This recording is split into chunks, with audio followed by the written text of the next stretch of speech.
All right. Well, I think we've let enough time go by for people to hop on. So let's begin. Just wanted to say good morning to everyone and thank you all for joining us today and welcome to our webinar on home rule in Illinois. My name is Jill Gigstad and I am the communications specialist with the Indiana, Illinois, Iowa Foundation for Fair Contracting. The IIIFFC is a labor management organization created to raise standards in the public construction industry. One of our main goals at the FFC is to ensure taxpayer dollars are spent wisely on projects completed by responsible contractors and skilled workers.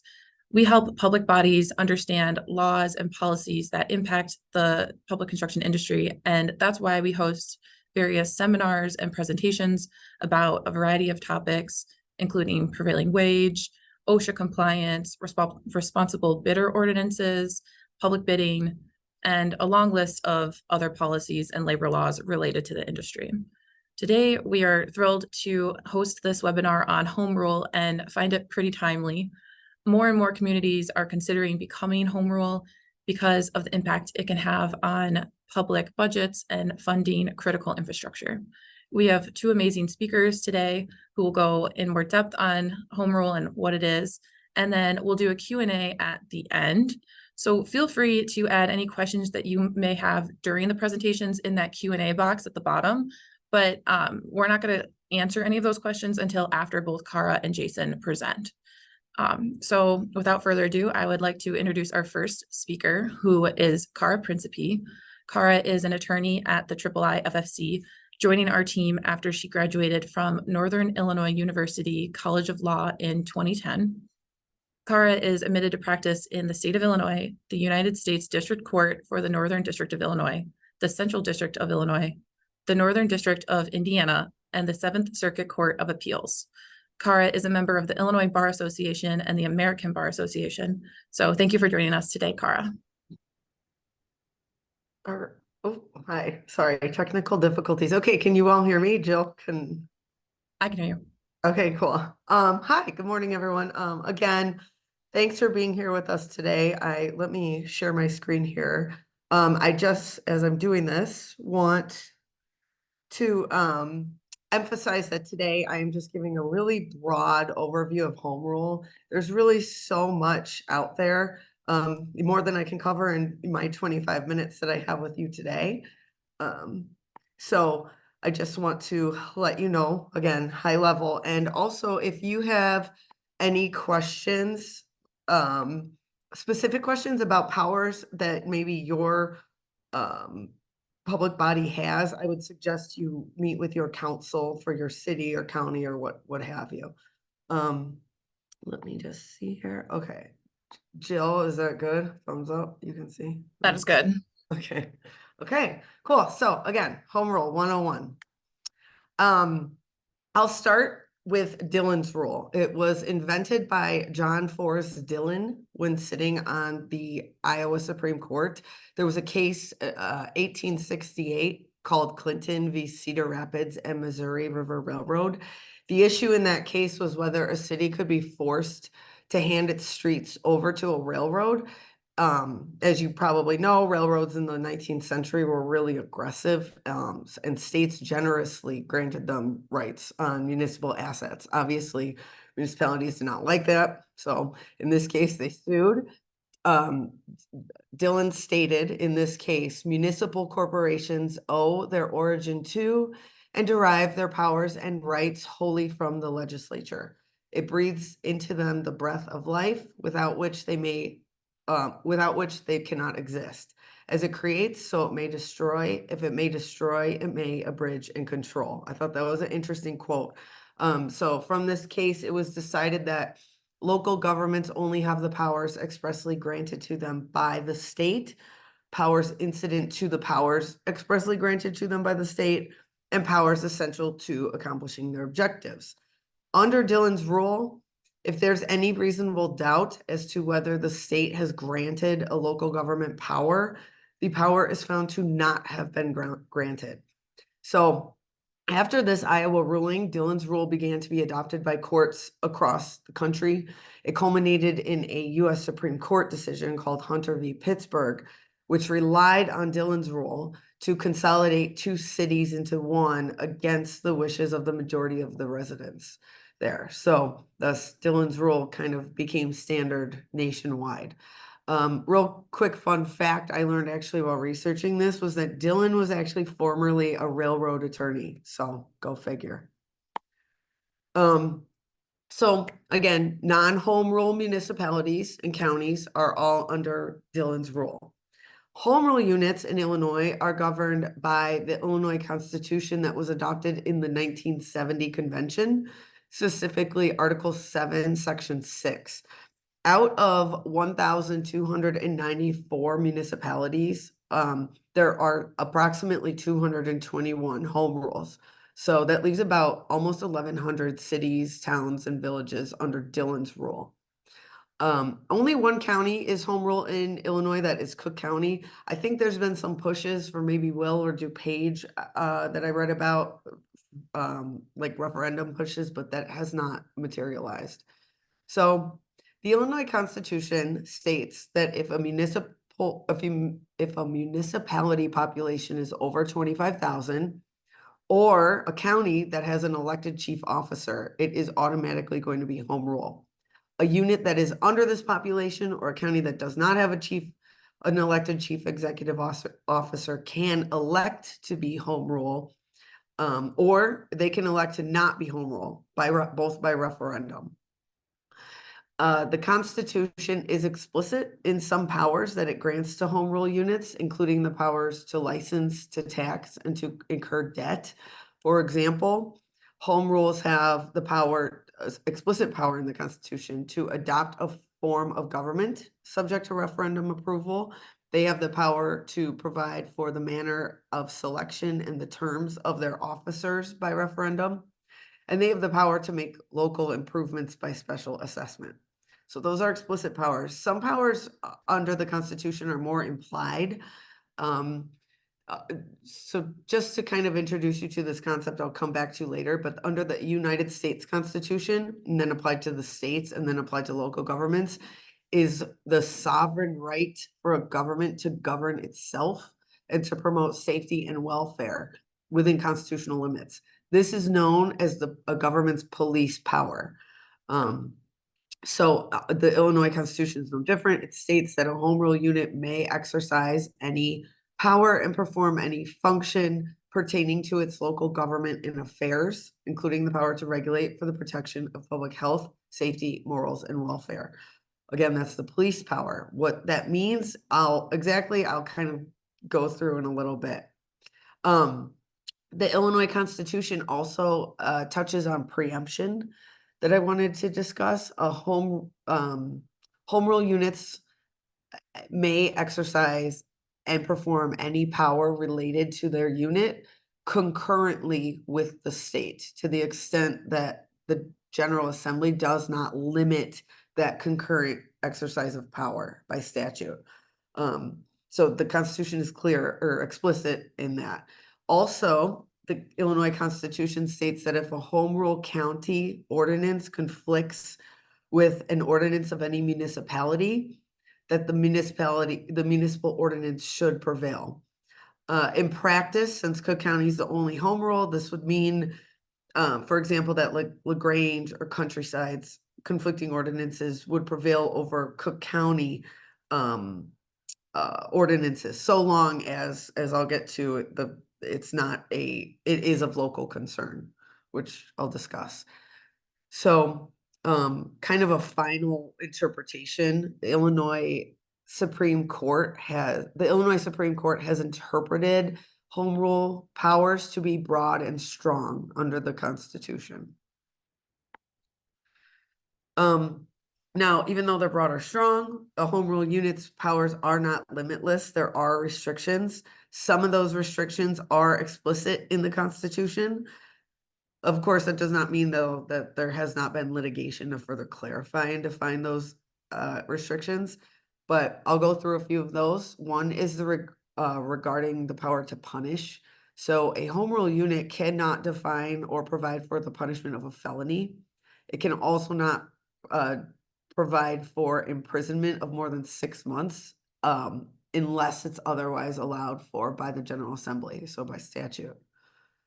With regard to taxation, a home rule unit only has the power to impose income or occupation taxes as a simple majority of the General Assembly allows. So basically, in the absence of a law pushed by the General Assembly, a home rule unit cannot impose income or occupation taxes.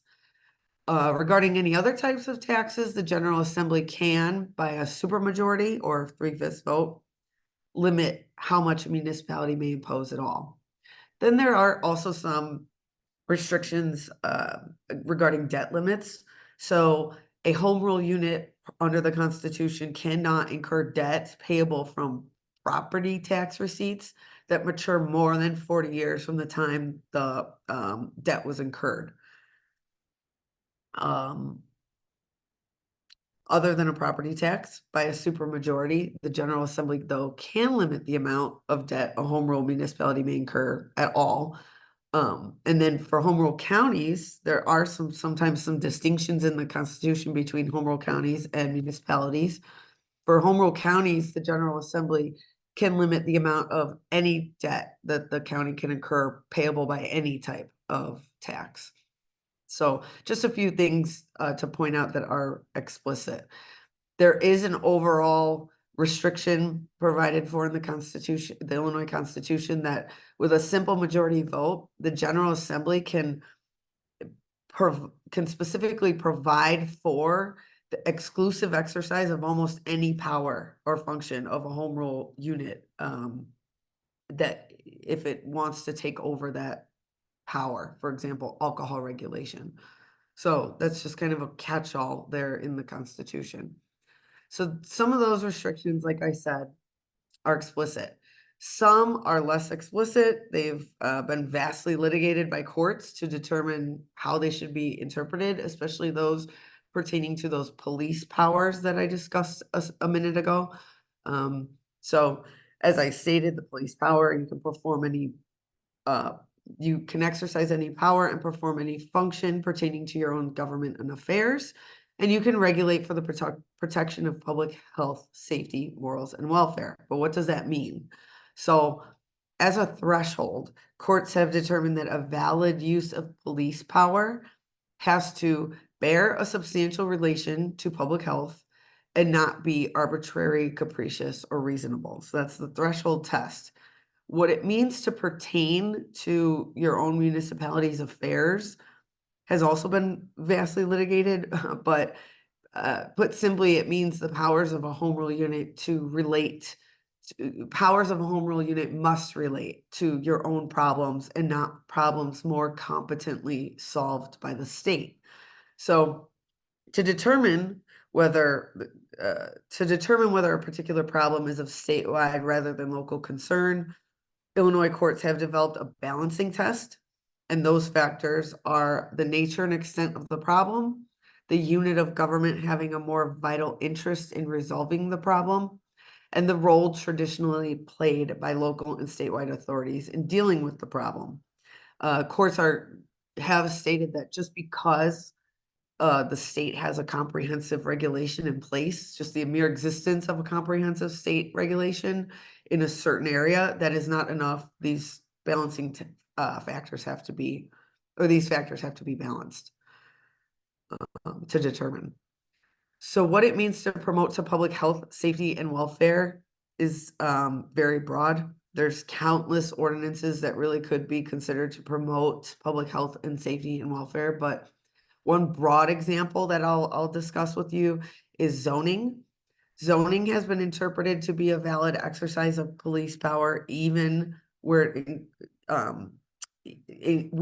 includes private property, so long as it bears a substantial relation to public health, safety, welfare, and it's not arbitrary or capricious or unreasonable. It will be upheld.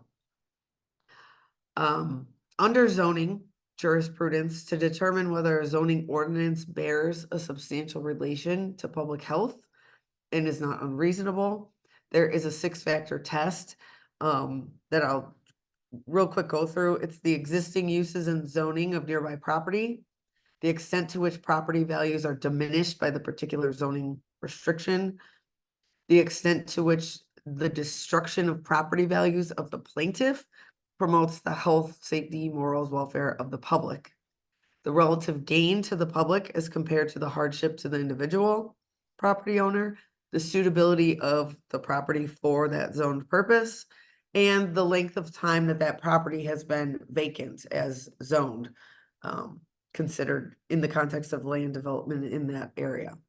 So that's just kind of one police power that is probably a bigger one for many of you, so I wanted to go through that. As I stated, there are sorry, let me back up. I'll go quickly through a couple of examples where courts have used factors to determine whether a right was within a home rules police power authority, so you can kind of get a feel for how they use balancing factors. A court would use the balancing factors. In Bridgeview, the town was found to have exceeded its home rule authority in enacting an ordinance that prohibited the operation of feral cat colonies. I didn't know that there were those, but there are, and it's a problem, I guess. So the court did a balancing of relevant factors, whether so to determine whether whether a particular problem is of statewide rather than local concern, the court examined the nature and extent of the problem, the unit of the government having a more vital interest in resolving that problem, and the role traditionally played by local and statewide authorities. So in weighing the factors, the court found that the county, that Bridgeview, Cook County, already regulated these feral cat colonies and deemed it more an issue of county or statewide concern versus local concern. So that ordinance was struck down. In Rosemont, another example, the city exempted, or the village exempted village patrons of amusements from paying the Cook County amusement tax, of which Rosemont resides. The court found that in balancing these factors, it would impact the affairs outside of Rosemont and would affect Cook County. So it had an extraterritorial effect. So it was found to be invalid. So as I stated, there are constitutional restrictions on home rule authority that have been interpreted by courts. I went through a couple cases. The General Assembly can also preempt home rule authority by a simple majority if it's the General Assembly's intent for the state to take over that particular power or function, for example, alcohol regulation.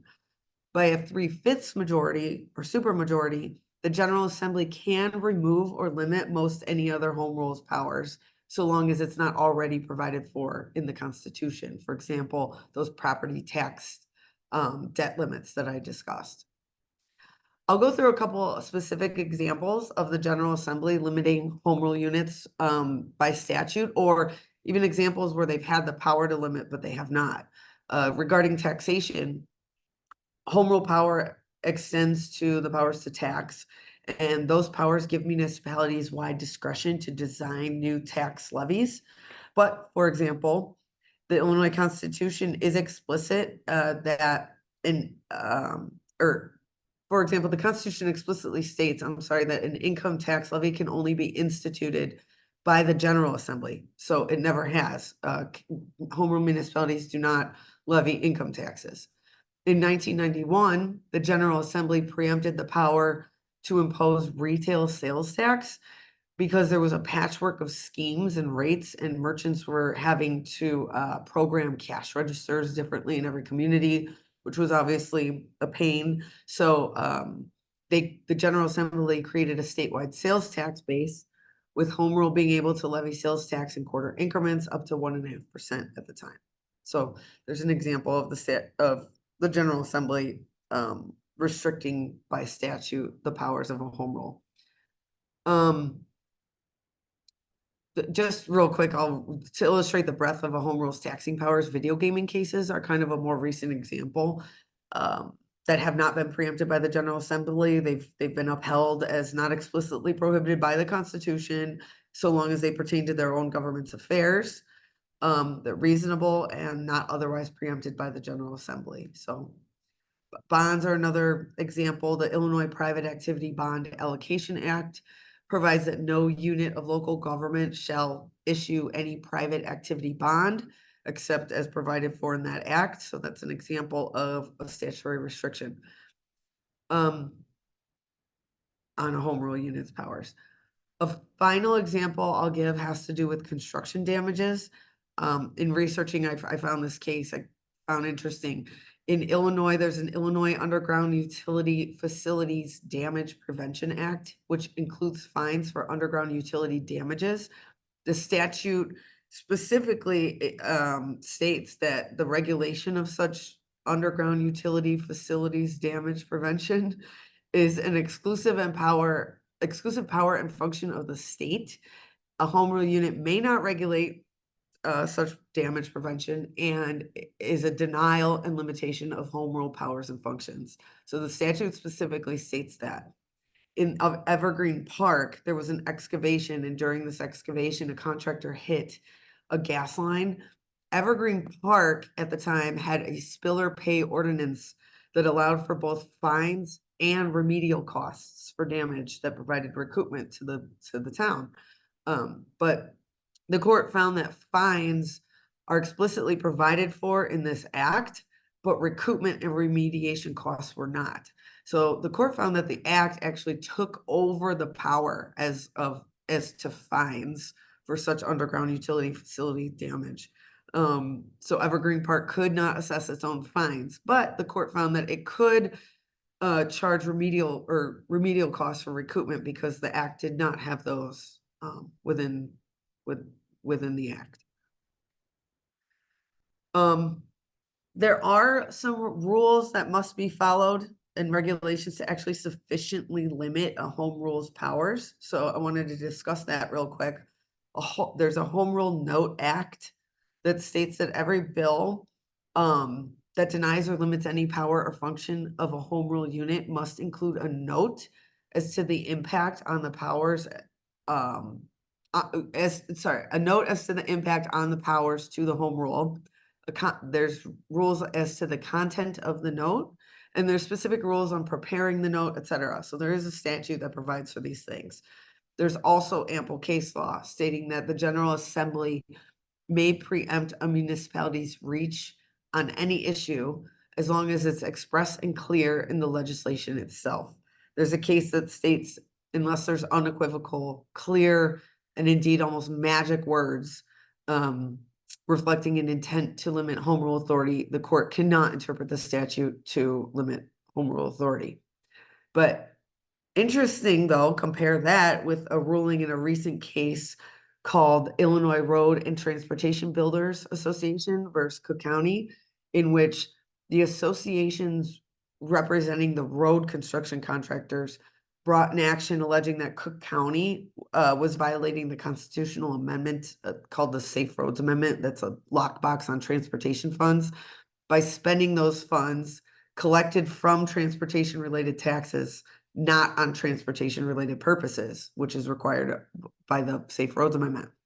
The county argued several things, but one of the things it argued was that similar to how it has to be explicit in a statute, so too should constitutional amendments be explicit if they are trying to limit home rule powers.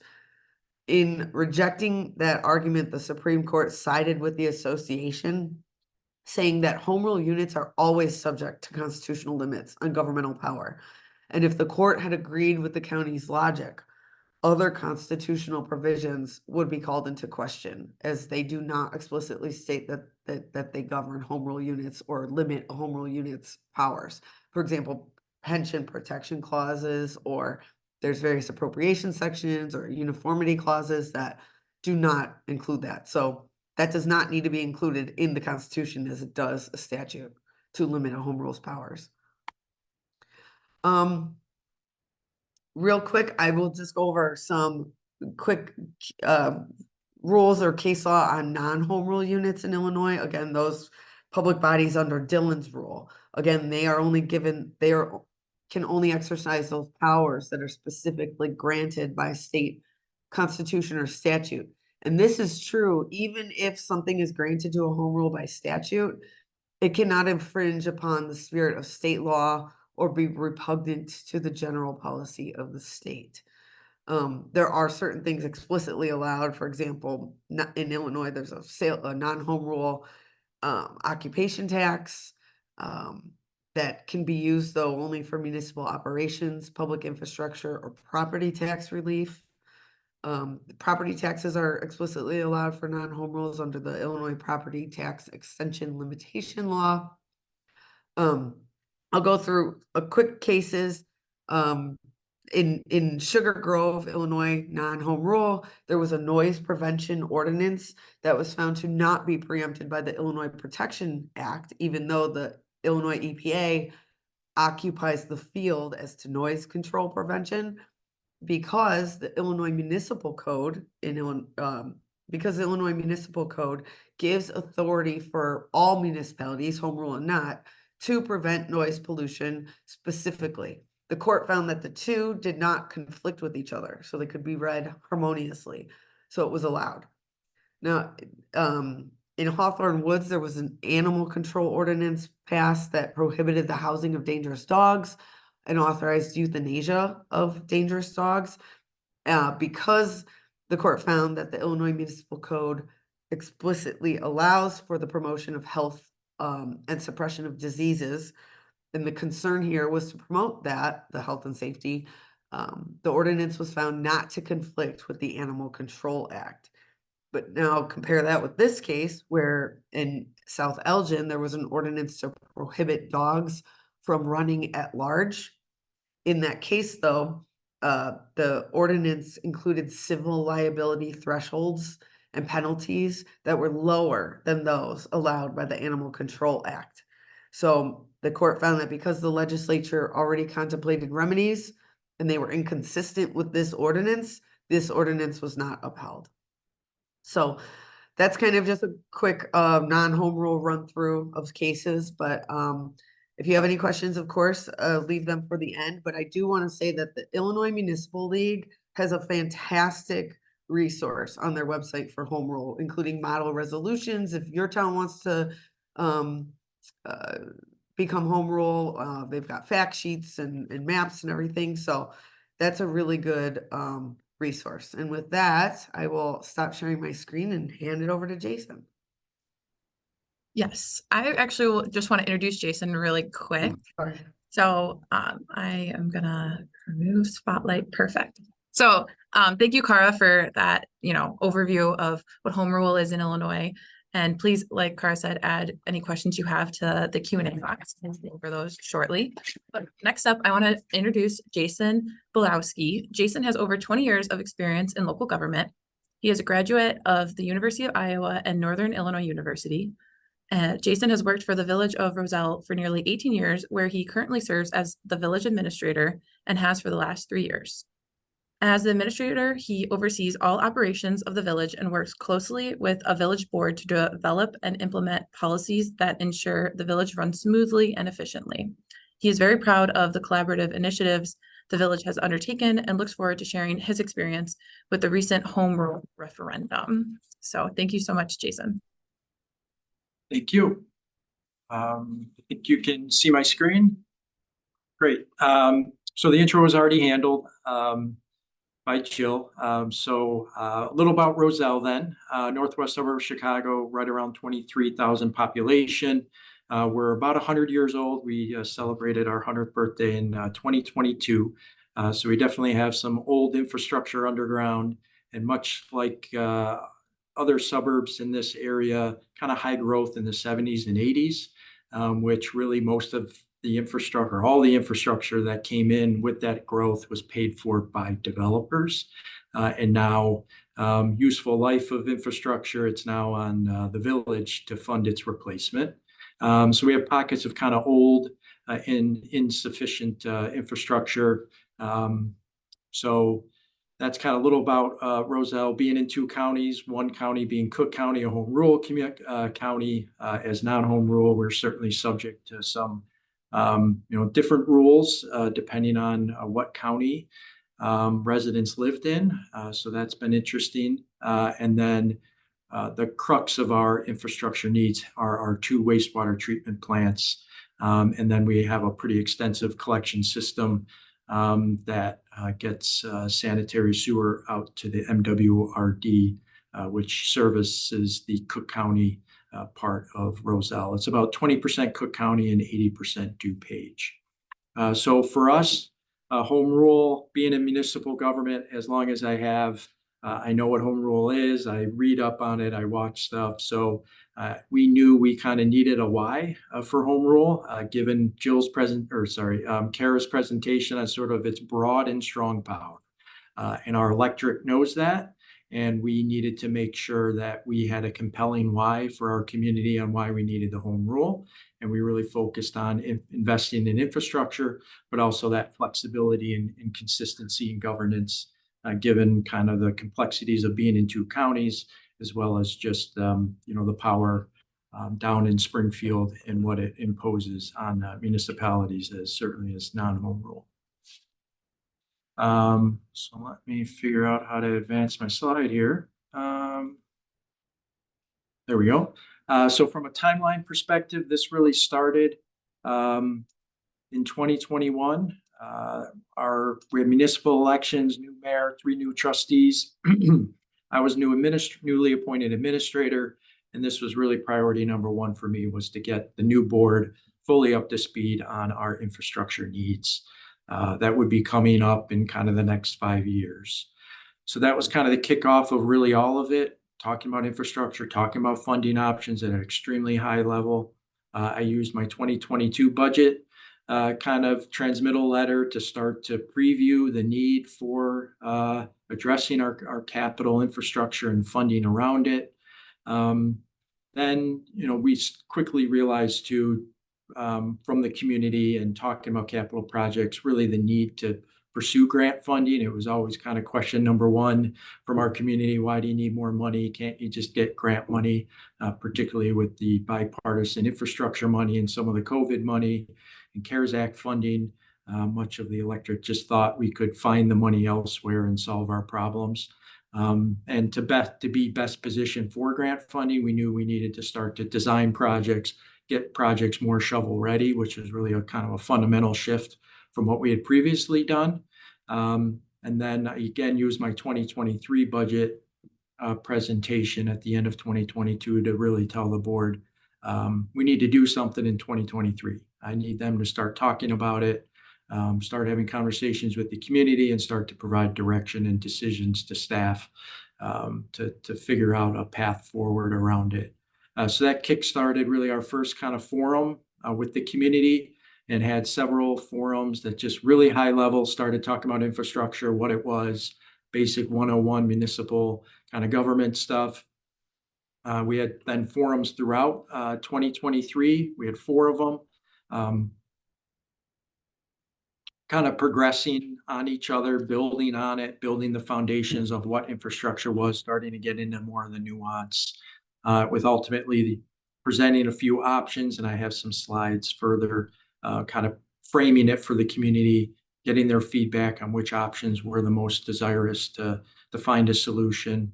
And ultimately the village board approved of the home rule referendum in November of last year.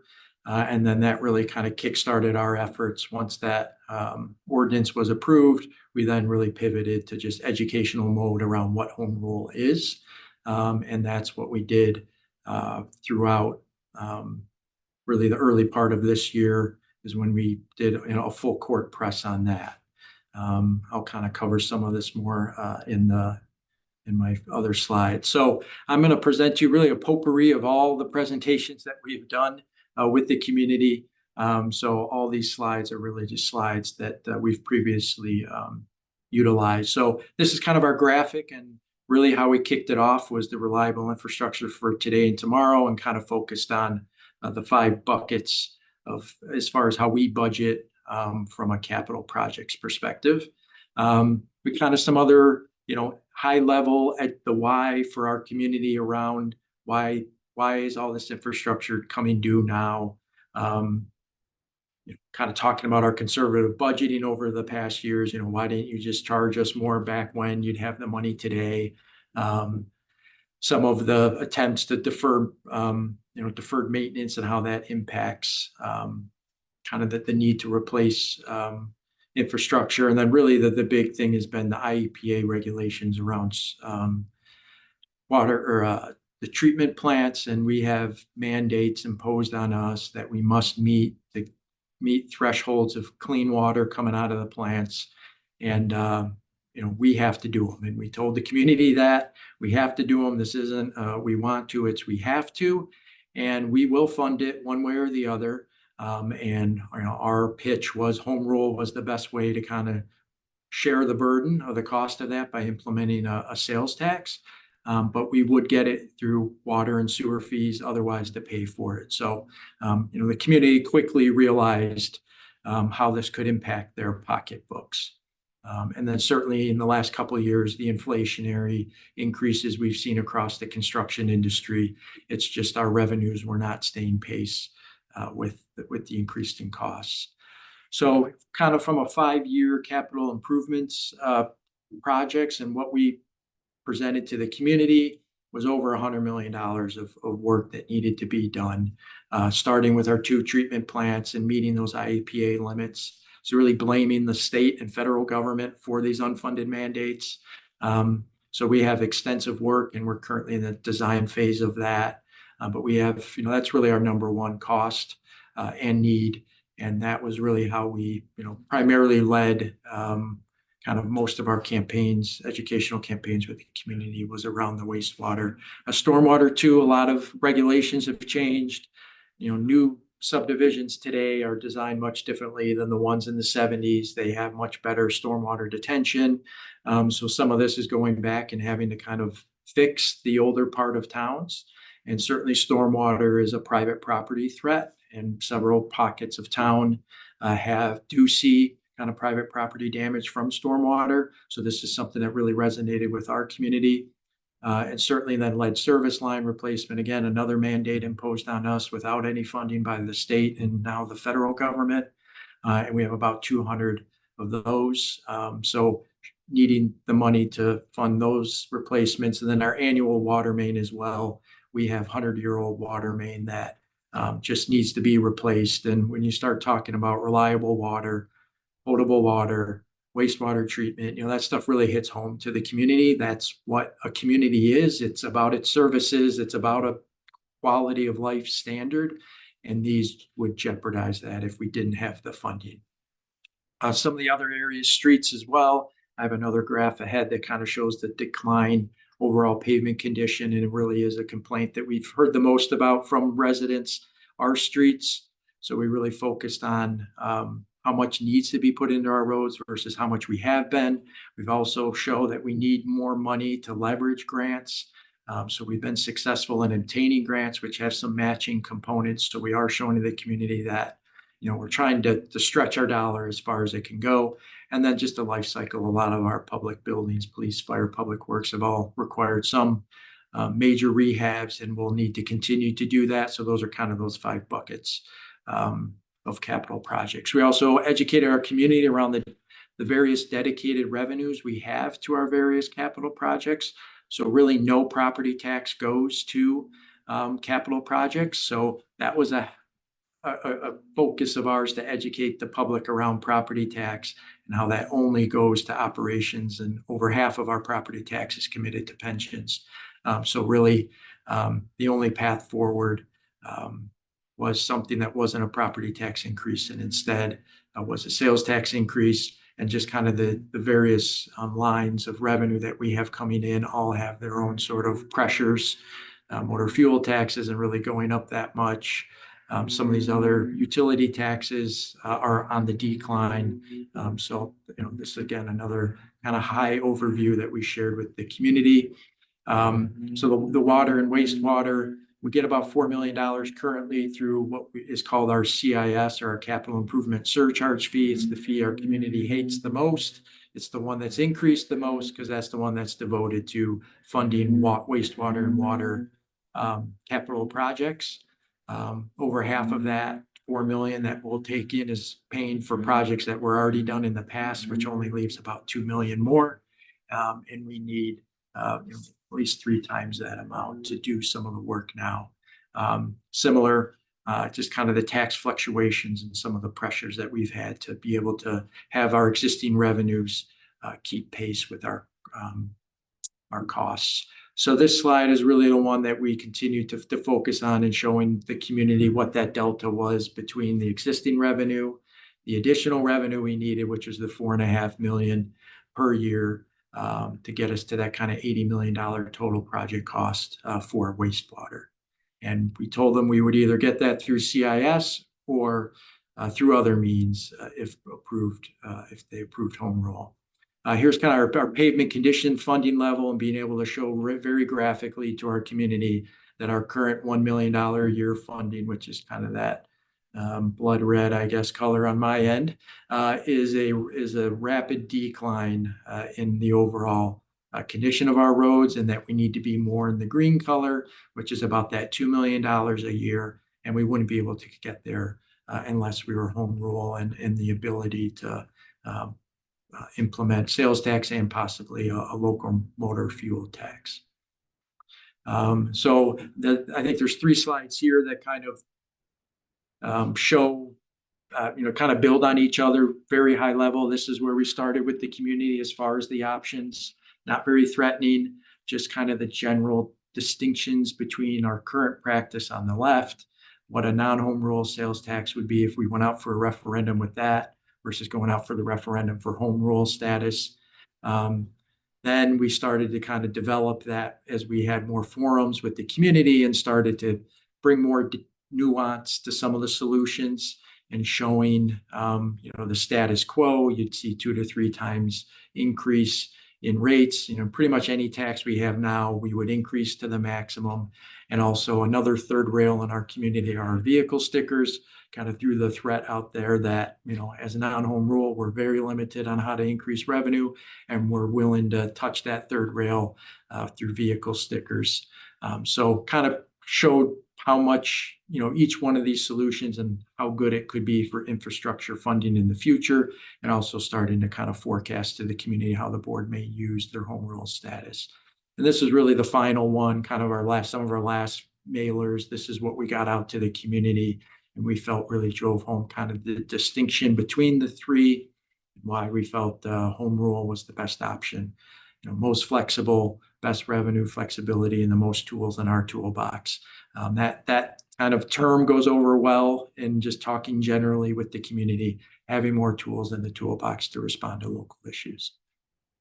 So this is kind of the comparison we show the community if we got home rule, with our sales tax being the orange line, versus if we don't have home rule, your CIS fee will escalate as it shows in the blue. So some of the home rule for us, what it allows us to do is certainly look at doing a sales tax increase, the local motor fuel tax, the natural gas use tax. You're able to broaden the base with that as home rule. You can capture people currently not subject to the tax, which are third-party suppliers, and potentially short-term rental tax. Some of the kind of regulatory and policy possibilities with the village very well could receive a credit upgrade when we go out to borrow money as a home rule. Shift of that from registration to licensing is a big issue, particularly, complaints from the community and dealing with bad businesses. We don't have a whole lot of sticks to enforce things there. So we kind of focused on that. Some of the other protections, crime-free housing, that might be taken away by the General Assembly here in the next couple of weeks for home rule short-term rentals, and some of the property inspection component kind of licensing that could come along with the home rule. And then also just organizational structure, policies, procedures, boards and commissions. You can have some flexibility about kind of size and scope of them, the types of commissions you can have. The Board and Fire Police Commission, which is responsible for hiring all of our police and fire sworn people, is kind of an archaic commission under state law, and this will allow our board to kind of maybe locally impose a little more modernization around it, the size of the group, for example. So those are some other kind of opportunities that we see for us. And we also wanted to emphasize with the community what home rule also is limited, like Kara said, by state law, particularly the real estate transfer tax. You can't do that tax without a referendum. So non-home rule can't even do the referendum. Home rule, you can do the real estate transfer tax referendum. Maybe a decade or so ago, I don't know when it was changed, but at one point a home rule could do real estate transfer tax without a referendum. But that has since been limited by the state. Really kind of that altering the form of government. We can't just come in and, give us home rule and all of a sudden it's a dictator type of government, or start to play with elected positions and making them appointed. Those things still would require a referendum. And then, obviously there's still some functions that the state will exercise.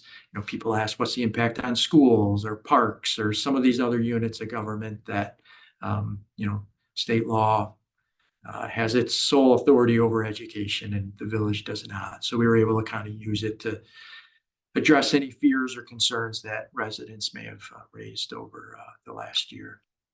Another graphic that I think went over well with our community is that we're surrounded by home rule municipalities, particularly in the metropolitan area.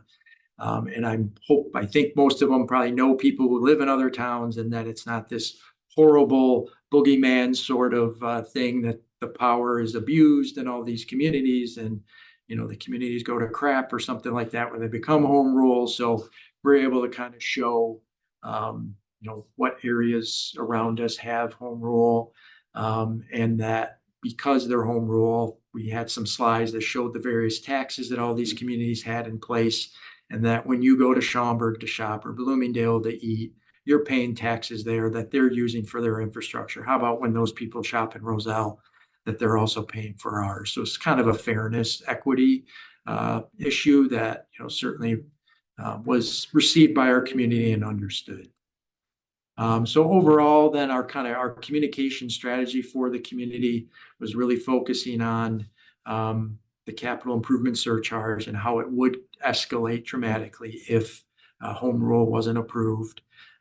So that went over well, and we had some online calculators that showed the community, enter in your average water bill. Here's how much you would pay if the CIS was triple. Here's how much you would pay. For every $100 you spend at a restaurant, you're paying another $1. So they could see that they would pay less under home rule with a sales tax versus what they would pay through their water bill. And then kind of like I alluded to before, that home rule is kind of all around us. My mayor did fireside chats since it was over the winter with area mayors from home rule municipalities, some that received home rule through referendum, kind of had them speak about their experiences, speak about how they used their home rule. We had a state senator on who was pro sort of local control. So he spoke about that and kind of what they do in Springfield and what his thought is. So that helped kind of balance out the messaging that our community was receiving. Did a lot of social media posts, a lot of snippets, a lot of short videos. People consume information in a lot of different ways, and most of them kind of like the short and sweet stuff. So we did a really good job there. We did have opposition from the realtors group. We expected it. We were kind of, we were prepared, but it seems their approach is kind of one note. Any community that pursues home rule, they seem to have a playbook, and their playbook I didn't think fit well in Roselle because they were trying to scare our community into saying if we got home rule, we would increase their sales tax. And yes, we were very clear to the community that's exactly what we're going to do, and the why behind it, so that we didn't increase their water bills as much. So I don't think it had much of an impact, and some local realtors seem to be supportive of home rule, and we're a little concerned, I think, about the heavy push from that group.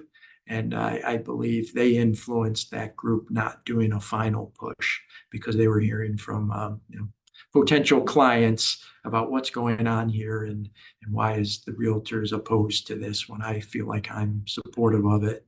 And there was a pact that was spun up that was pro-referendum or pro-home rule.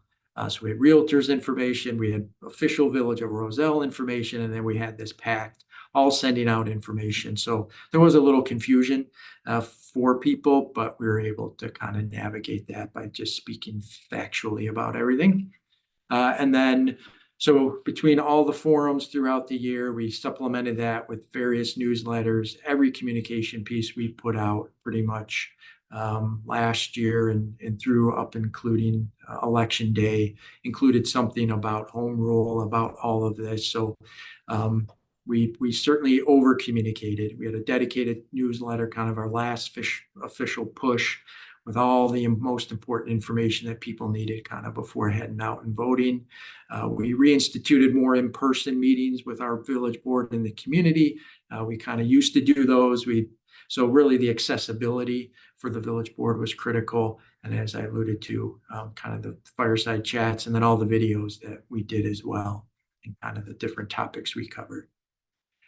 So it passed. About 60% voted in favor. The board is just starting to deliberate about what it wants to do. It self-imposed some regulations on itself, which was to limit property tax increases, which was to evaluate eliminating vehicle stickers, and then limiting the future CIS fee increases. These resolutions were approved right around at the same time the home rule ordinance was approved. So it was a pretty good show to the community what our board intended on doing with its new power. So we will be talking about implementing a home rule sales tax, likely a local motor fuel tax, and broadening the base of some of our existing taxes to ensure that everyone, everyone's kind of paying the tax versus just certain customers. So that completes my presentation. Awesome. Thank you so much. That was so informative and really helpful to kind of see your why, right? Of why Roselle did it. Because we actually just have one question right now. So please feel free to add any questions. We have about 7 minutes left for any questions for both Jason and Cara. The question though that was asked, I feel like maybe Jason kind of answered in his presentation. It was about how would you suggest a village with a population of about 14,000 people begin the process of home rule referendum when the public is already against it?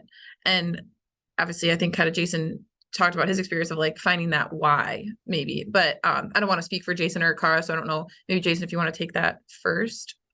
Yeah, I think what worked well for us was our village board was 100% behind home rule. It wasn't a split vote. They were all for it. They divided and conquered kind of the community. They went out to groups. They're the salespeople of the referendum more than anyone. And really, to me, home rule is a show of confidence and trust in local government. And I feel that we earned that trust, and it's taken a lot of years to do that the community felt comfortable giving broad and strong powers to the village board. So, those things don't happen overnight. So I think it's being thoughtful about it, and it's starting today. If you're thinking about home rule, it's understanding every communication you put out, how you interact with the community, who's your spokesperson. Our mayor did a wonderful job and can connect immensely with people across all spectrums, and he's not an argumentative person. So I think that helped us immensely. So, no two towns are alike, the culture of a community. But I think it's, for me, I had to do a lot just educating my board about home rule, let alone the community, but kind of mapping out that strategy and finding the right ballot to put it onto. There's strategy behind that. There's strategy behind forming a community group. Some communities have done like exploratory sort of groups around home rule, where they are kind of the ones that start to put feelers out and start to generate conversation and dialogue about it. Our League of Women Voters kind of put on some informational stuff about home rule. So I think, to me, that's what played well in our community, at least, was just building our case up over several years to kind of finally get it to the point that our board approved it. But a lot of referendums fail, and that's the reality of it. It's an uphill battle, but I think it's really looking inward for that why. That's a compelling argument and connection with your residents and what they see and value in your community. Yeah, thank you very much. we don't have any other questions yet. Nothing else has popped up. So I think we can end early. I will send out this recording and any of the presentations and some contact information. So if any of you who are attending have questions afterwards, feel free to send me an email. Happy to get back to you on any of those answers. So we just thank you. Thank you very much, Jason, for presenting. Thank you, so much, Cara. Very informative and helpful, of a great overview of home rule in Illinois, and maybe other communities can learn something about how they can set up their own referendum if they're interested in it.